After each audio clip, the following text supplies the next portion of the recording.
What's up, guys, and welcome to the Bearded Jeeper podcast. On this episode, we bring back FM Jeeper Mark, and we talk about our 1-ton Cherokee builds.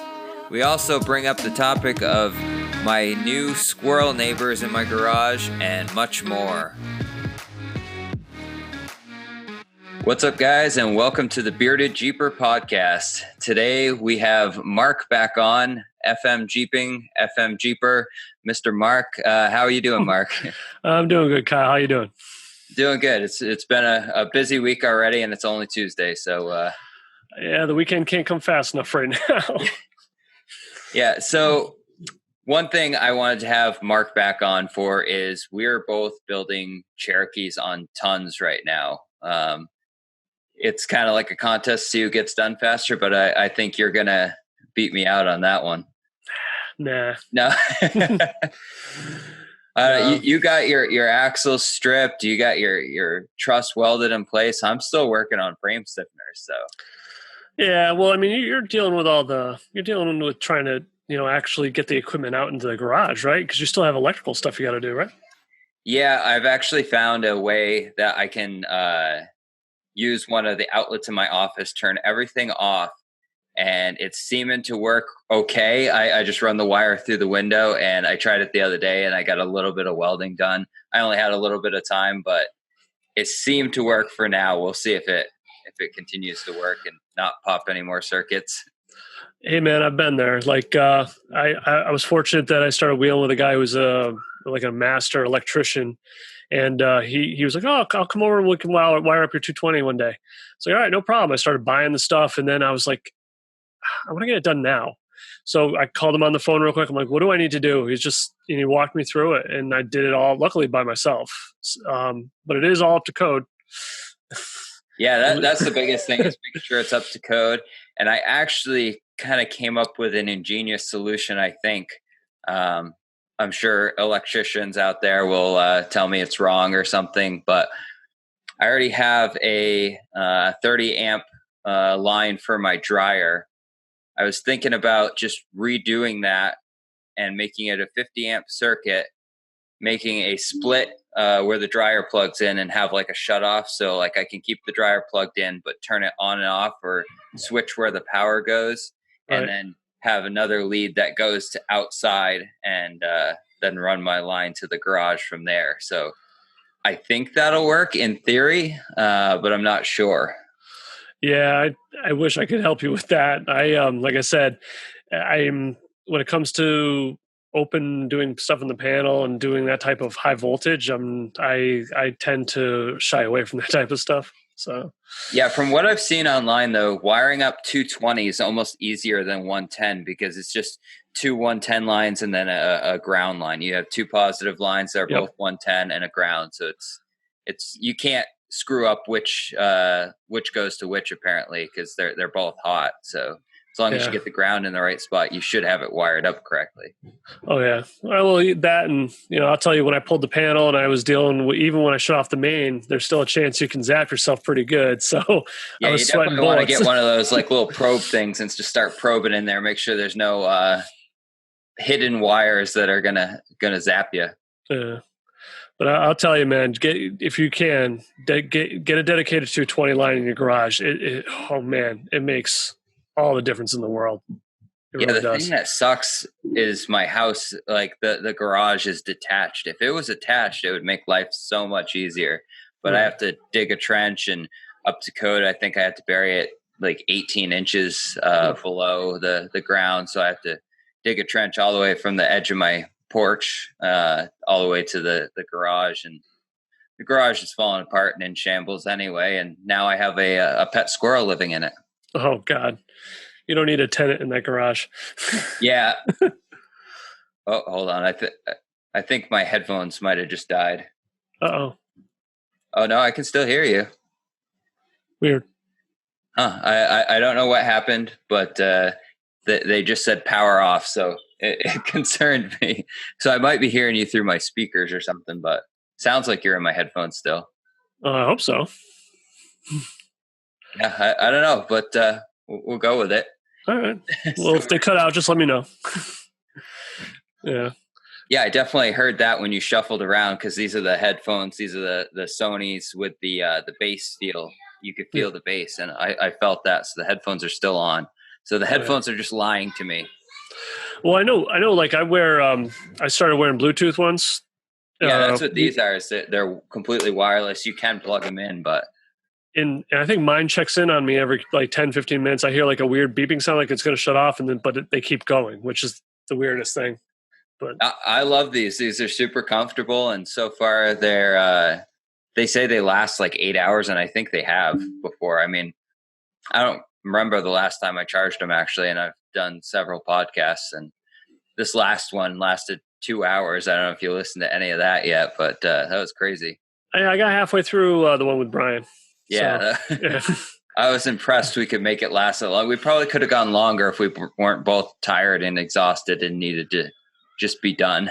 Well, I won't lie. I kind of cursed you out a little bit because I was like, hey, you told me that we had to do 45 minutes. And I look at Brian's, it said 2 hours and 9 minutes. I'm like, what the hell? Yeah, I kind of like to keep them an hour-ish, 45 minutes to an hour, just because I don't know who's listening to a 2-hour podcast. I'm not anything like the Joe Rogan podcast. I've listened to some of his that are like 2 hours. Yeah. That keeps me entertained, but I don't know about keeping other people entertained at all. Right. Yeah, it all depends on the content. So back to the squirrel in my garage. I had seen all these like little like fluff and stuff hidden in the garage, some leaves and stuff. I'm like, how did that get in there? And the other day I went in there, and scurrying along the back of my workbench was a squirrel.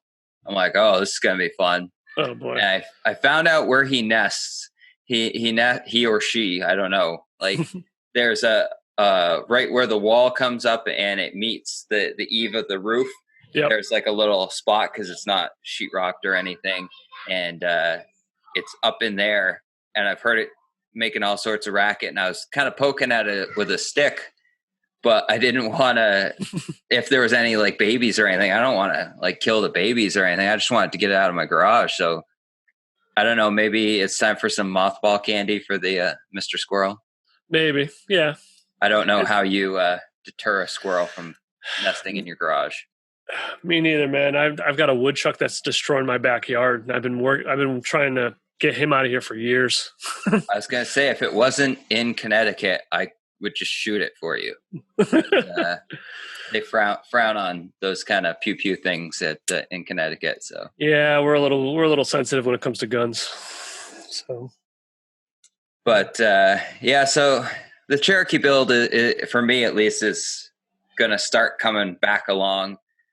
For anyone watching this, from what you can see, I just got the Battleborn beadlocks in the mail yesterday, the gatekeepers, and you were saying before we started this that you just picked those up yourself.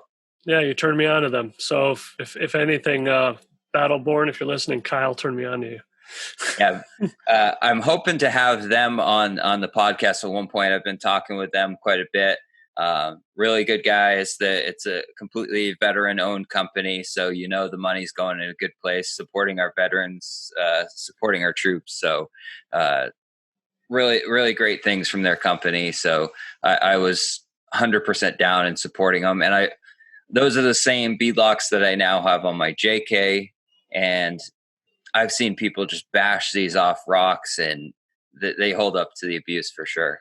They feel heavy duty. I know when I picked up one, I was like, "Whew, that's got some weight to it." But that's what I want. I want to be able to hold up to a lot of abuse. So yeah, and I don't know if yours did, but mine came with center caps. Did yours come with center?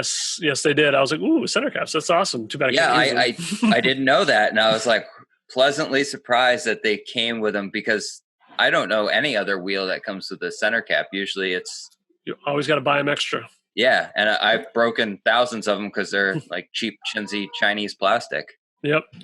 Yeah, it was definitely surprising. Too bad I can't really use them, but oh well. Yeah, and they're just packaged super nice too, and yeah, I think they're probably one of the cheapest, or I don't want to say cheap like it's a cheap price product, point. but yeah, the most budget friendly, affordable beadlock out there. Yeah, I know. I was getting concerned because after I picked up my Dana 60s, I was like, okay, so what wheel am I going to run? And th- without spending, north of closer to $400 per wheel, I Yeah. was like, wow, there's really not a lot out there. And then you turned me on to them, and I believe they're between 250 and 300 per Yeah. wheel. Yeah. And Yeah, well, they have a couple different varieties too. The Gatekeeper's the cheaper entry level one, and then they have a few others that yeah, a little bit more expensive. But yeah. Sorry, my kids are making lots of noise. that's okay.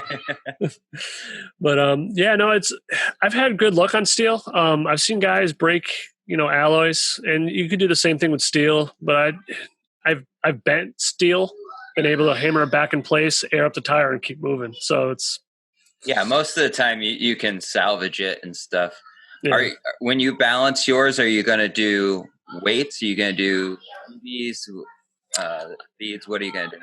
I think I might do beads. I've never tried it. I think it'd be a good test. You know, Because yours is going to be roadworthy, right? You at least the first phase of this, yes, is probably going to be most right. Yeah, because I still have yet to buy a trailer or a tow truck or tow vehicle. So Yeah, I mean, I have the beads in my bead locks on the JK, and they work great. It's hit or miss. I'll send you the link to these beads that I got. They're not like they're specific tire beads. I've tried airsoft BBs and kind of had crap luck, but these ones seem to work well. They have a thing to install them through the valve stem, but it really doesn't work well. Trust me. yeah, Spent hours installing these through the valve stem because I had already mounted the whole bead lock and stuff. I should have chucked the bags in beforehand.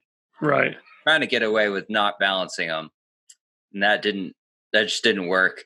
And putting them through the valve stem, it works okay, but you have to keep tapping the valve stem in order for them to kind of filter down through the valve stem. They get stuck up in it, and like I couldn't get them to go down easily.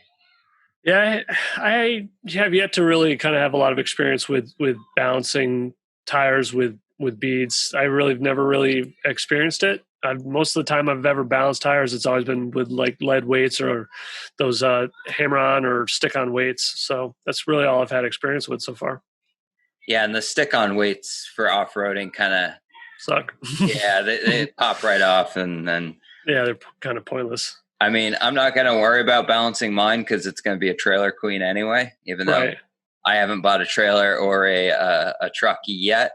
But I've been in contact with a dealership. I'm trying to work out this Ford Raptor that I want. And I know I just lost a bunch of viewers because I said Ford. And so you got some people that are still sore there's some the Bronco. people for everything. Still sore about the Bronco, I guess, right? I guess so. Well, one thing that kind of sells me on the Ford Raptor even more too is the fact that when they were first coming up with the concept to this, they entered it in I think it's the Baja 5000 or whatever that is, 500, 5,000, something like that. Yeah. And they entered it as like a trophy truck, basically. I don't know what class it was, but it placed.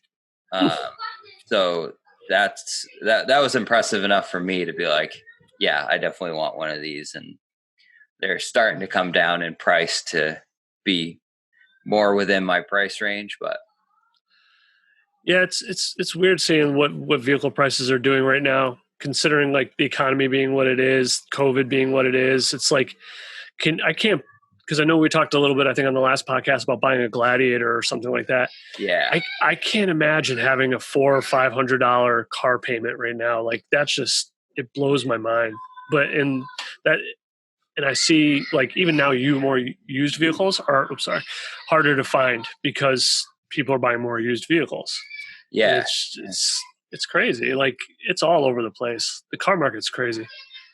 Yeah, like I'm trying to keep my payment under 600, and that's been tough. With a lot of these banks don't want to loan you money on a almost 10-year-old vehicle now, especially with higher mileage. A lot of these have over 100,000 miles, and they still want like 30, 35 grand for them.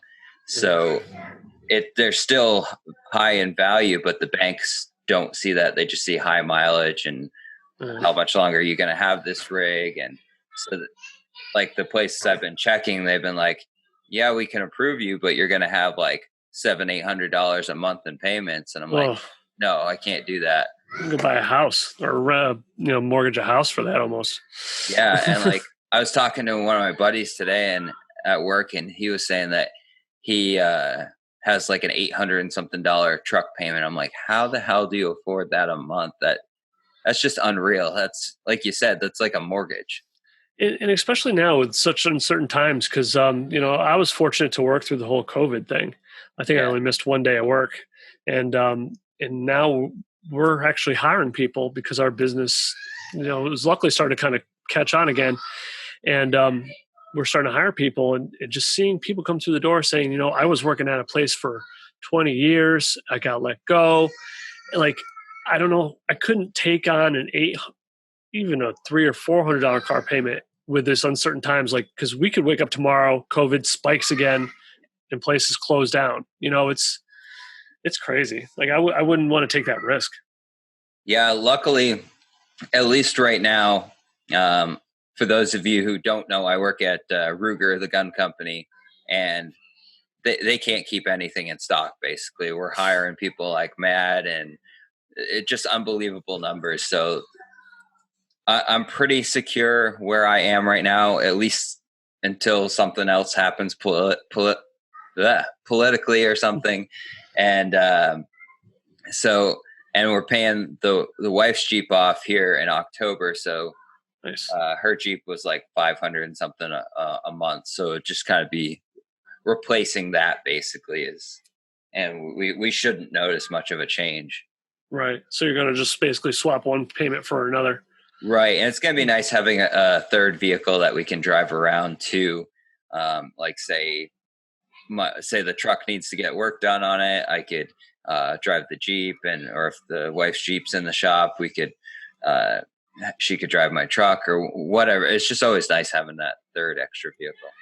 Yeah, definitely. Because it makes, like especially, because you got your Cherokee, which isn't really a vehicle for you. Right. It's more of that's not going to drive anytime soon. Right. Yeah. Being able to kind of like, nothing's worse than you're in the middle of a project and it's your only vehicle and you're like, oh crap, I'm going to do the brakes. And then something breaks on it or it's the wrong part. Then you got no way to get to the store. And you're like, crap, I'm stuck. So yeah.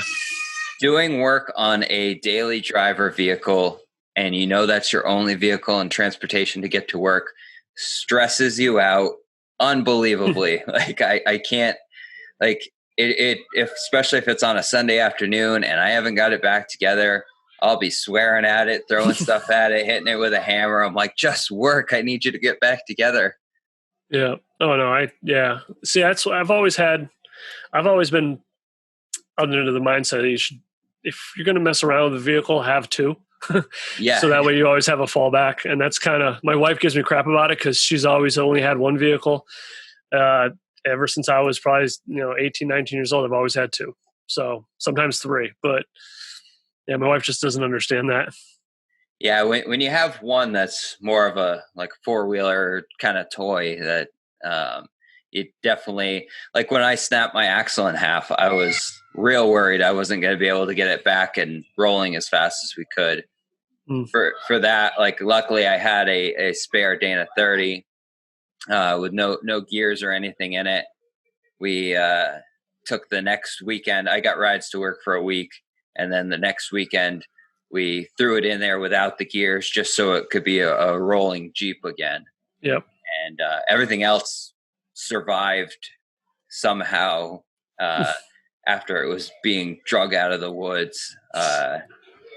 It still amazes me that we were able to get it back together so easily and cheaply. And that's one big thing about the Jeep community. Like I can't get that out of my head is how everyone came together to help not only me, but a few other people that broke and were stuck on the trails out, and everyone put in the long day. It was like we went into the woods, and then it became night, and we didn't get out of the woods the first time. We left the Jeep out there, went home, slept for a couple hours, came back out the next day and got it out. So like everyone was running on a couple hours sleep, and I really appreciate everyone who kind of came out and saved my Jeep. Yeah, that's the really cool thing about the community and stuff like that. That and parts are super easy to come by, at least for factory Jeeps. Yeah. Yeah, more or less. Like Dana 30 axles. You can find those just about anywhere. Yeah, because nobody wants the Dana 30. They think it's weak, and I'm still not convinced that the JK Dana 30 is as weak as people think.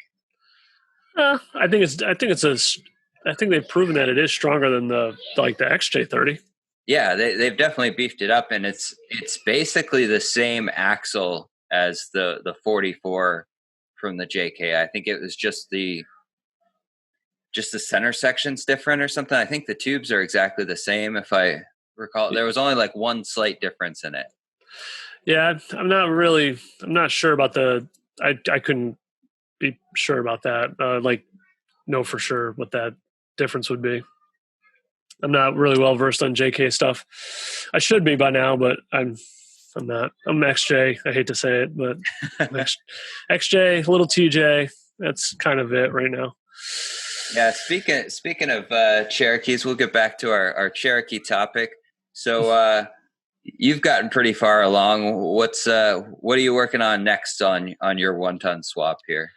So I got the truss all tack welded up. I'm sorry, my kids are acting completely crazy right now.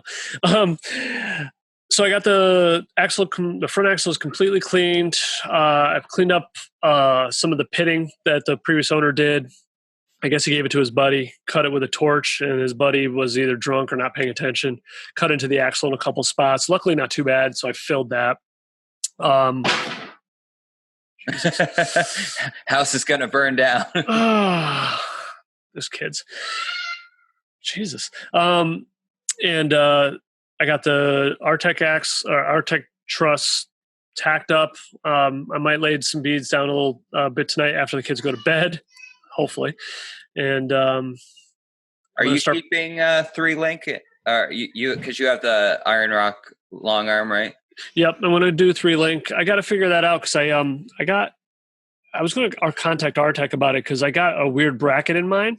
I think it's for a generic 3-link, like a Johnny joint or an end link. I'm not an end link. That upper bracket. Yeah, I don't think it's not going to work with my setup. There was like a couple different options. Yeah, I think I might have to return it or buy the Johnny joint setup and run that. I might do that.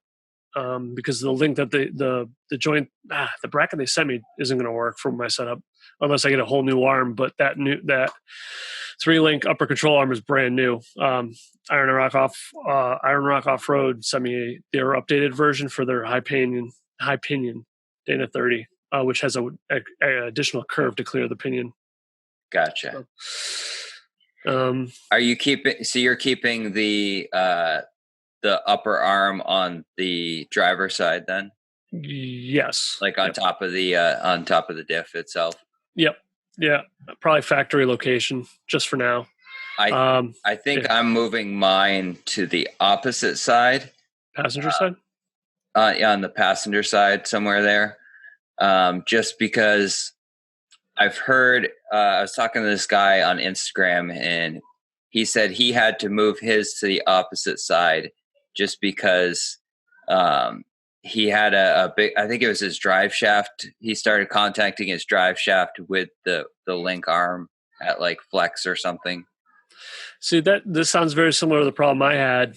But that's what that new arm is supposed to remedy is I was contacting the drive shaft at like a 3/4 flex and it doesn't feel good. Yeah, no, I wouldn't imagine that. So I think I'm definitely going with the Iron Rock Off-Road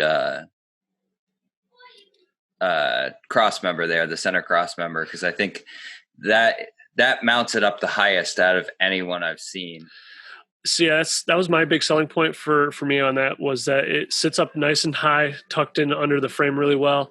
It's also three piece, so you can drop the center section if you need to service your transmission or do whatever, and you don't got to basically unbolt all the arms and stuff. And it is a bolt-on kit, but what's nice is once you get your frame stifters on, you can seam or stitch weld the outer parts in, and it's a welded kit now. It's Yeah, it's not going to go anywhere. I'm definitely going to do that once I make sure everything's how I want it and all set up. I'm still contemplating whether or not I'm going to try to build my own arms or just get Iron Rock's arms, and I'm not sure because I got a deal possibly on the cross member, so then I would just need to get arms or build arms. So see, that's kind of, I'm still up in the air. I want to do something similar, but in the rear. I want to go 4-link in the rear. I kind of want to build my own, but at the same time too, like the Iron Rock has a nice kit. I'm just like, it's kind of just point and shoot, or I can make my own and have all that stress. I don't know. Do you want to go just coils in the rear? Are you going to go coilovers or ORIs or? Eventually, I'd love to do ORIs later on. That's probably later on down the road once the Jeep becomes a trailer queen. Yeah, it's just so simple. It's just one piece instead of a shock and a spring and. Yeah, I mean, I think for this winter, I'm going to get the tons on, run the 3-link that I have on now, the Iron Rock, run Leafs for now, just kind of dial in, tire clearances and stuff like that, and then I'll do. I definitely want to do a 4-link in the rear, just because I want the flex and I want to be able to crawl better. What size tires are you going with? Between 38s and 40s, depending on if I can get partnered up with a company that can help me out. Yeah, tires aren't cheap. I mean, I luckily, like, I think I just got a bonus from work or something. I was able to set some of that aside so I could buy the 40-inch Nitto trail grapplers at like $400 a piece. So it was like $1,600 for the set of 4, and that's definitely a big hit on the bank account. Yeah, that'll probably be something I'm going to have to piecemeal and buy little by little. That's kind of how I'm doing it now. Before I was like, oh, I'll just buy huge chunks at a time, and it doesn't work like that. This swap is taking it's a big undertaking. Like it definitely was. I knew it was big when I started it and was reading in on it, but the more you get into it, the more you realize this is a big swap. So I'm still kind of building my Jeep more or less from the ground up because it wasn't I didn't have it like you have yours and like been wheeling it and driving it and stuff. This was when I got it, it didn't have a whole like front end to it, and I had to add the radiator, the whole front end, and get axles underneath it to even get it sitting on the ground. And then I immediately went and pushed it in the garage and took the axles back out. So at least you're not missing anything. That I know of. So. That you know of. That's what kills me is like, I still want to wheel. I still want to be out. I think that's kind of why, like, a lot of the stuff I'm doing now is just maintaining my rig to get me to this winter. So then that way during the winter, I don't really wheel as much. So I'll just put it up on blocks, on jack stands, and that's when the axles will come out, sell the axles and get the tons under there and start pushing for the next next spring. Yeah, that's what I want to do, is as long as my garage doesn't freeze over again. Yeah, we definitely got to work on that. Well, I got a wood stove. I just got to have time to install it, and that should keep me nice and toasty in the winter. Just got to keep the ice out of there, man. Yeah, that's all. The ice and the water and everything, got to keep that out, and we'll be in good shape. Maybe if some company wants to come and install a nice garage. Let me ask you, since we're on the topic of 1-ton swaps, what height, like how tall of a lift are you looking to go? I want to keep it as low as possible. Right now I have 4.5-inch leaf springs with rough country shackles in the back that I think it's like 1 inch to 1.5 inches. Maybe I think it goes up to 2 inches, so I can adjust that a little bit. And then in the front, I have a set of They're either 4.5 or 5.5 inch coil springs, but I also have some spacers. So between 4.5 and 5.5, I would say I'd like to sit at. You see, I'm right in the same boat. I want like a low center of gravity, and kind of work off that. It's just because I want to really get into rocks and not have to worry about getting top heavy. Yeah, I have to figure out how much you're willing to cut to, especially out of the rear end, because like for the rear tires, especially like 40s to clear, you have to section out your rear fender and extend it out so it can fit still.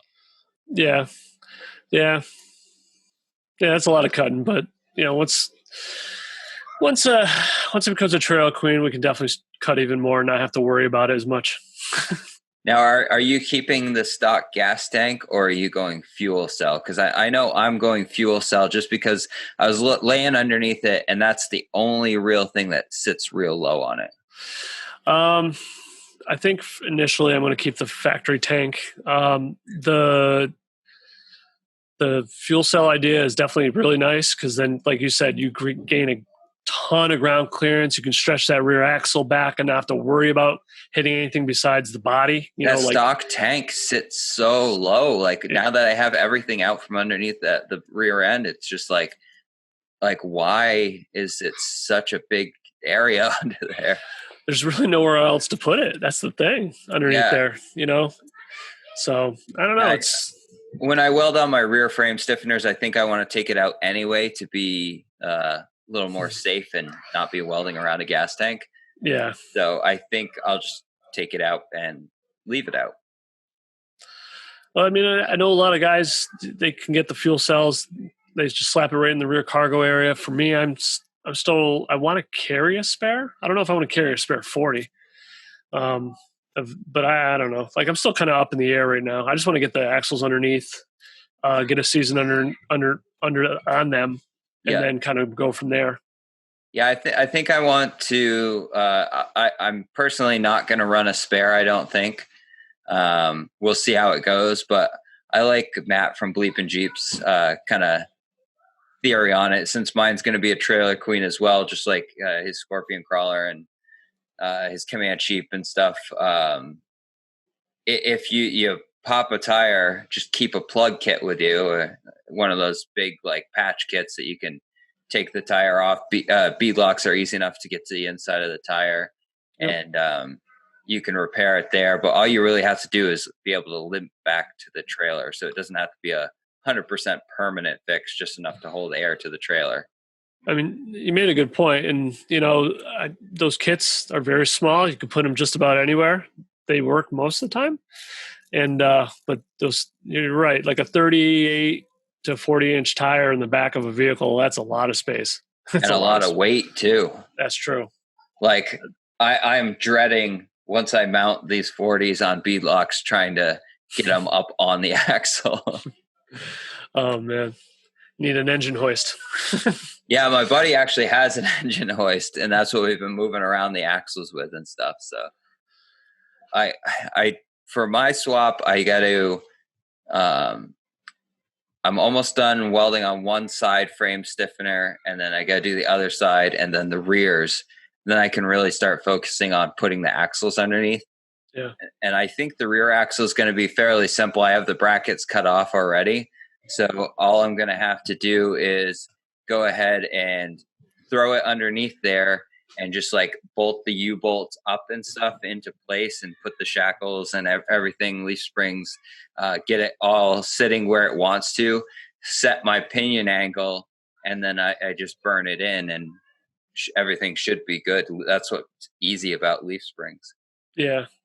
And that was kind of the draw for me originally. It was like, oh, you could do tons on leaf springs, and there's a bunch of guys that run locally that do that here.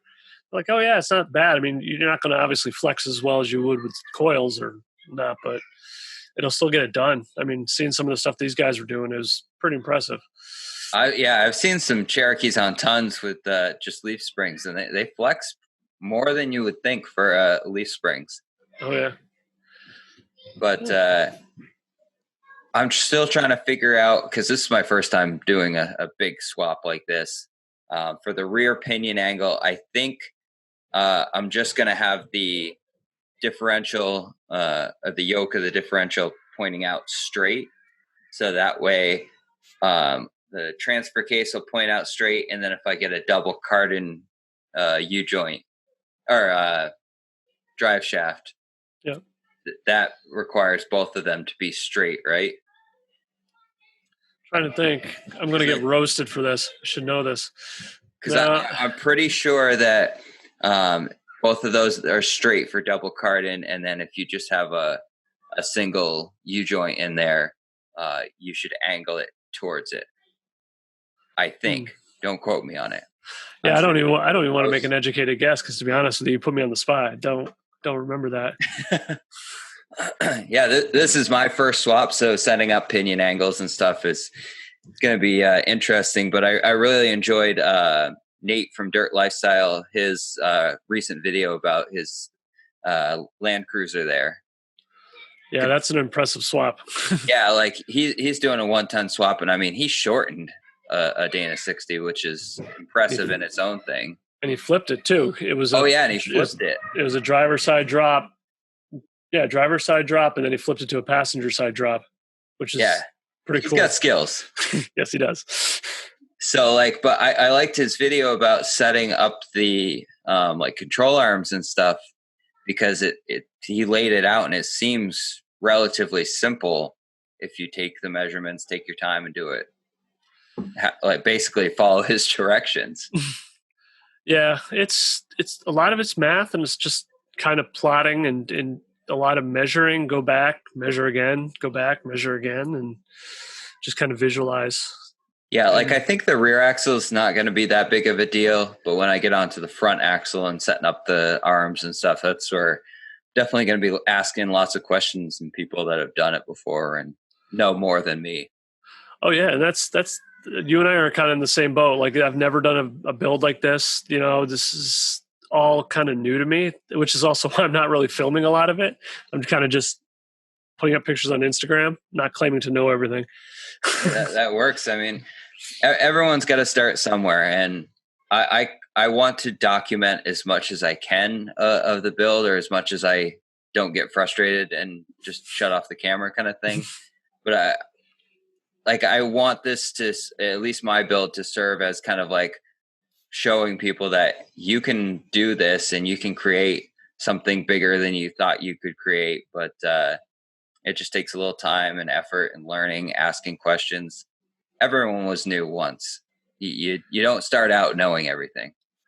See, that's the one thing about getting into Jeeps has taught me is, like, I've always been into mechanics and things like that. But this has really kind of pushed me into, learning to fabricate, measure. I'm scared and apprehensive, but at the same time, can't wait to get into setting up gears. My kids are acting like wolves all of a sudden. But yeah, I'm really excited to do that because it's like a whole different kind of plane. I've never really done anything like this, and it's fun, challenging, and kind of nerve-wracking at the same time. Like, I don't want to mess this up, but if you get it to the point where it's your trailer queen too, yeah, you have that kind of like, oh well, if I mess it up, it's like, okay, it's not as big of a deal. That's kind of why I bought the XJ. I'm like, if I screw it up, I just go get another XJ. Yeah, exactly. They're cheap enough for sure.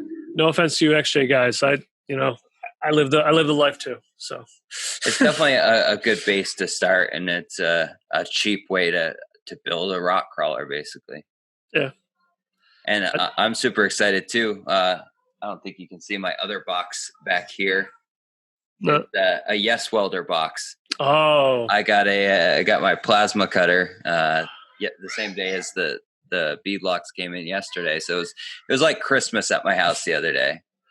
If you guys want a discount on any Yes Welder welders, plasma cutters, use code the Bearded Jeeper and you get 10% off your order. Their welders are great. I know I have one. Nate has one.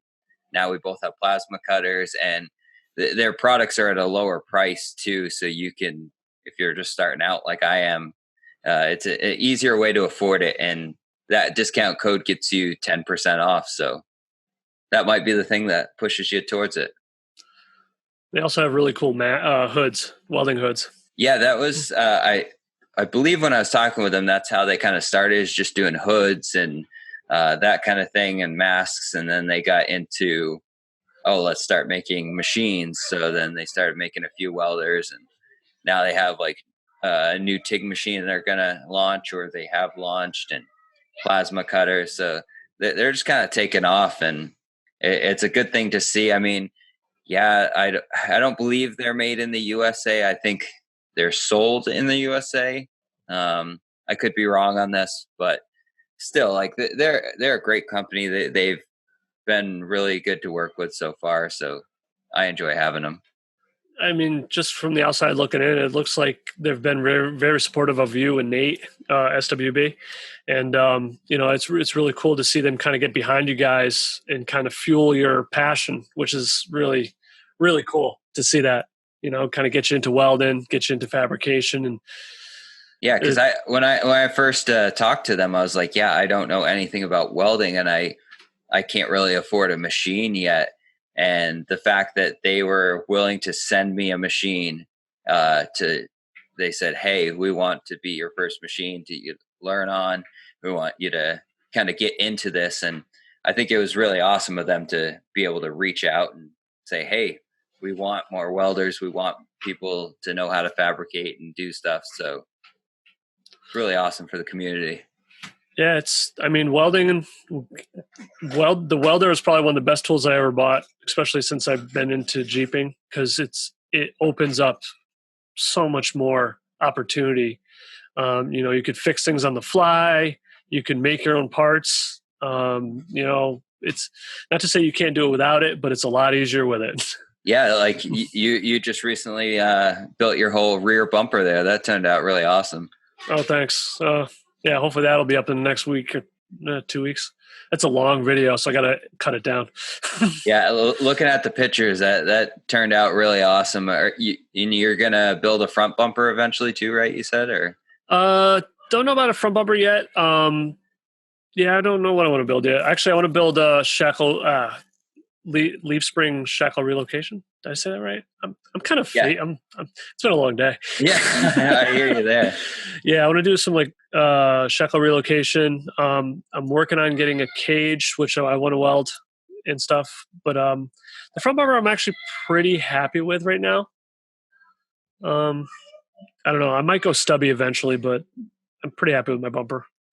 Yeah, that's my thing, is I'm going to try to go as stubby as possible, just because I've seen even like here on some of the local trails, we have some very steep ledges, and you'll hit the bumper before you hit the obstacle, but you really want those tires out there. Right. And especially if I stretch the front axle forward I don't want to. I want the tires hitting, not the bumper, or hitting the rocks. Okay, so let's just say your swap is done. Yeah. And your frame sifters are done. You had free time. What would you fabricate first? Probably rock sliders, because my rockers are complete trash. And I think I want to make them boat sides, because I always thought boat sides was such a complicated thing, and it just sounded complicated. And people were like, oh, you have to do this, this, and this. But it's really not. You just build your rockers, build those kickers down to the unibody, and then you just put some sheet steel up there for it to slide on. That's basically all a boat side really is. More or less, yeah. Yeah, both sides would be fun. Just being able to slide without catching on anything. Yeah, that's the biggest thing, is you catch on something and it can hold you right up. Yeah. I don't know if you saw. Oh yeah, I think in the chat we were talking. You saw the 24 hours to hell and back. So good, man. The flex rocks and rollovers. I'm gonna have Marvin on here on the podcast at one point. We were trying to do it last week. He was busy. I was busy. But we are gonna have him on the podcast soon. But I was watching that one. I don't remember who it was, but they got that rock like stuck between their tire and like the fender, and like I think that was Marvin. Oh, was it him? Yeah. And he had to like let air. Oh, it was him too, and Yep. He had to let air out of his tire just to get the rock to move out of the way. Then they did. I think it was right after that. That's when did that crazy lineup, what they called, I guess, the gatekeeper, where you basically had to hug your driver's side inner sidewall on top of a rock to pull you up through the rest of the obstacle. And that was insane. Oh my God. But Marvin, I'm like, you guys I are want crazy. to go there. Like, that's why I'm building the Cherokee, because right now, the JK with where it's at and being a daily driver, I've kind of reached my limit on what I dare push it to. I want to hit harder and bigger and better trails. And I'm not afraid to, but I am, because I don't want to break my rig, with it being the daily driver. If I have something I can throw in the trailer at the end of the day, then nothing is the limit. Basically, I'm going to hit anything and everything I can. Definitely. That's kind of why I've given up trying to keep like when I first bought mine, I wanted to keep it not nice, but like whole together, something I can drive, and it feels more like an intact vehicle. Now it's like, what can I cut off now to make it lighter? What can I cut off to make more tire space? Like, or that first cut's hard, but then once you start cutting little bits, it gets easier after a while. Yeah. And I mean, I would love someday, and it probably wouldn't be with this rig, but I would love someday to do like Trail to SEMA or 24 hours to hell and back, years down the road. That'd be so much fun. I'd love to hit the West Coast and do some wheeling out there. I know I get shit every time I say that the East Coast has harder wheeling than the West Coast, and but I think they both have their challenges for sure. You have the West Coast has more technical wheeling. You have to look out. You're going to fall off a ledge. Then on the East Coast, everything's wet and slippery and muddy all the time. So you have to really just hit it with some speed and go for it. So it's kind of two different wheeling styles. So it's almost hard to say one's better than the other, especially since I personally haven't wheeled out there. But that's just taking my personal experience from other people telling me how it is wheeling out there. Hey, if I ever got sent out to the West Coast, I wouldn't turn it down. I'd go wheeling out there. I agree. I've never been out there, so I can't really say. I just know that, here, like, you could be set up on a line, and then you move up 6 inches. All of a sudden that line is blown, back up, do it again, slide off, back up, try again. And then, okay, this line isn't working. Let's find another way up. So, yeah, definitely the West seems to have more traction. That, well, at least in the the deserty kind of like Utah, Moab, and stuff like that. But when you get out to or when you get up to like where Nate is, it's very similar to like where we are. Like the Pacific Northwest is very similar to the East Coast. So I can't even necessarily say all of the West Coast is the same. It's just like, I mean, you see a lot of them, they have these street tires almost. Yeah. And where we have to have mud terrains or you're not going to, I've seen people come from out there and they try to wheel out here, but they have those kind of tires and you just don't get traction out here. Yeah. Well, I mean, you go out to Moab, it's grippy. And like I said, it's more technical. There are a lot bigger rocks and things like that. Here, it's more mud, a little bit of rocks. I mean, don't get me wrong, we definitely have rocks, but it's completely different. Probably a little bit more inertia is needed, a little bit more bump out here than out there, where you can heat tires up and kind of pull yourself up. Yeah, that's one thing that kind of intrigues me about out there. Like, we can heat our tires up and kind of clean the mud out and gain a little traction. But out there, it seems like when you heat your tires up, they really get truly sticky, even if they're not stickies. And you can just grip a little bit better and kind of pull yourself up. And I'd like to experience that myself. So I think me, you, and SWB Crawler Nate, like, I think we need to finish our rigs, build them to where we think we can go out to like the Rubicon and Moab and stuff. Get some trailers, trucks, and just drive out there, spend like, I don't know, a couple of weeks or something, drive out there, wheel, come back, and then we can really say what we think of each, and people won't bash us as much because we've actually wheeled it. they'll still bash us. It doesn't matter. Oh, I'm sure, but it's all in good fun. Like, and you wouldn't have to twist my arm for that trip. Yeah, I think we definitely need to plan it. Hopefully, we can get our Jeeps together sooner rather than later, and get rigs to tow and stuff. Even if we have to like borrow someone's truck with a big trailer to tow them all out there, we can all camp out there or do whatever. But I think it'd be a fun trip. Yeah, I was looking at doing that. My wife kind of was very. She said no, but renting a trailer, renting a truck with the kids this whole time. It's like, you guys can come with me. What? So we can watch you off road? Yeah. Yeah, it's fun. Oh man. Yeah, I mean, I don't have any kids, but I know my wife wouldn't want to come. I mean, she might want to come to see like the sights and see new things out there, but she not into wheeling at all. No, my wife isn't either, so we're in the same boat. Yeah, it's like, go out, have your fun, do whatever, but come back and don't be too long, basically. Yeah. You were gone for 4 hours. Yeah, that was a short trip. Yeah. That was a there and back. My wife has learned very quickly that when I say I'm going wheeling, it's more like it's going to be all day. Even if it's like, oh, this trail's short or something, everyone gets talking. You don't hit the trail exactly on time. Then especially with a larger group, I don't know how big of a group you wheel with, but we've been with some big groups that have been like 40, 50 rigs. Oh, that'd be too much.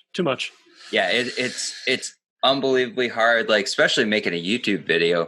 People don't understand, like, you're getting out constantly and driving your own rig. I've gotten where I tell people, hey, if my rig's in the line down the trail before the actual obstacle, keys are in it, just drive it up, get it closer to the trail for me. And that's worked out most of the time.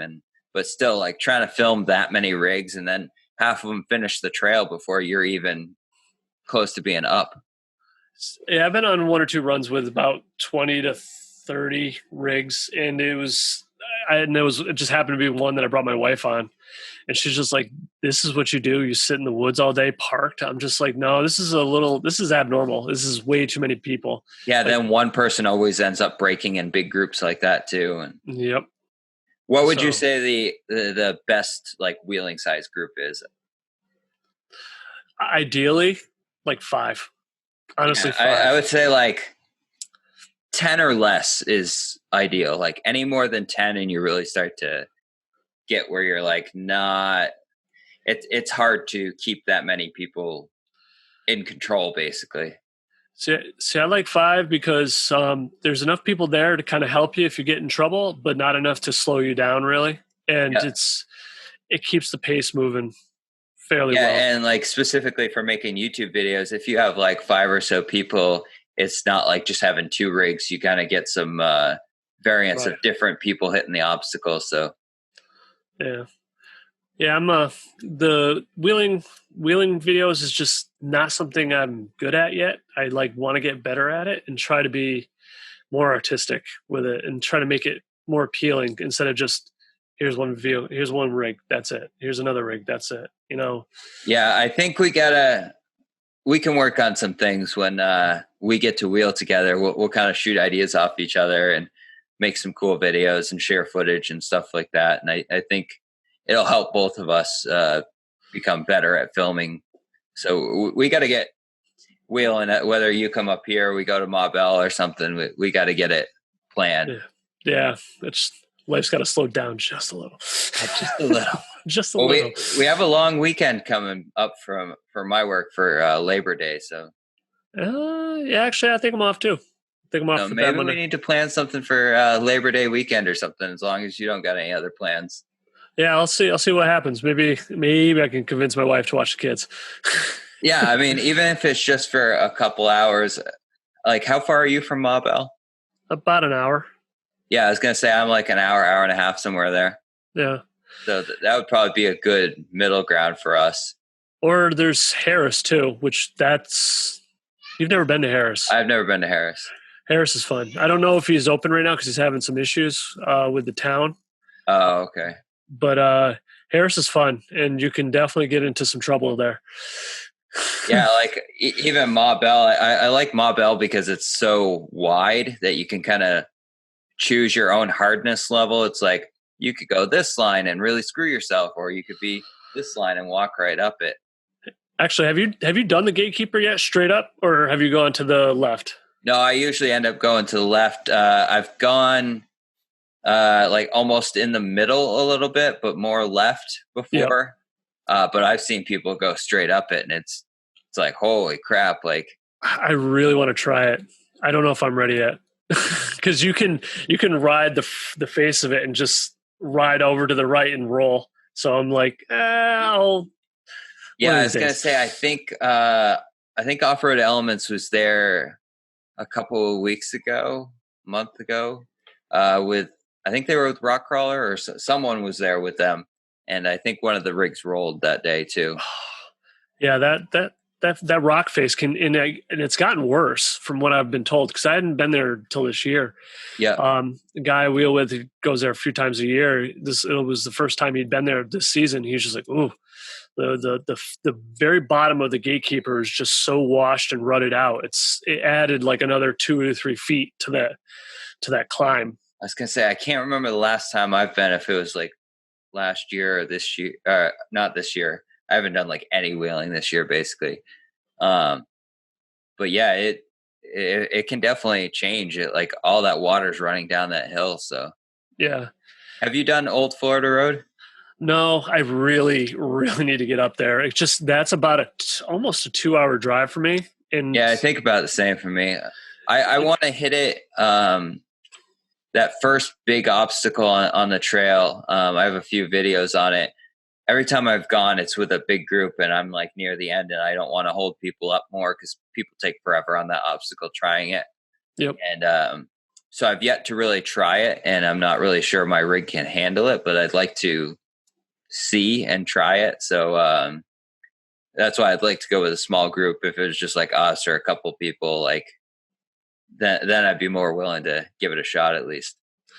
Yeah, definitely, because I know that they've been talking about closing that one, or the town's buying up all the land around there. And because I think a lot of people are going to the bypasses, which are technically on private land. So the landowner wants to shut that down. Doesn't take much to piss those people off. I don't blame them. I mean, it's just stay on the trail.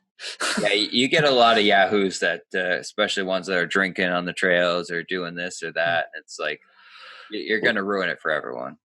Well, one thing I know that I was very, very sternly told, at least about Ma Bell, is that when you go up Ma Bell, you have, like you said, it's pretty wide, but then there's bypasses that kind of curve around the outskirts if you're going up on the left-hand side. Oh, those bypasses are technically private property, and you technically trespass. Okay. And you would never know it if you went up there, because just how it's set up. Like you got the rock climbs like right in front of you. And if that's too much for you, you can go up on the left. But the left, like I said, looks like it's designed to be a bypass, but it's private property. Yeah, same thing if you get to the top and then you kind of dip down the opposite side and you're in that area. Yep. I guess there's a little spot where you can like turn around and try to come up that steep ledge. But if you go too far out there, that's private land as well. Yeah. I mean, that was the thing that kind of threw me for a loop, was how short Ma Bell really is, but it's a lot of stuff in a very small area.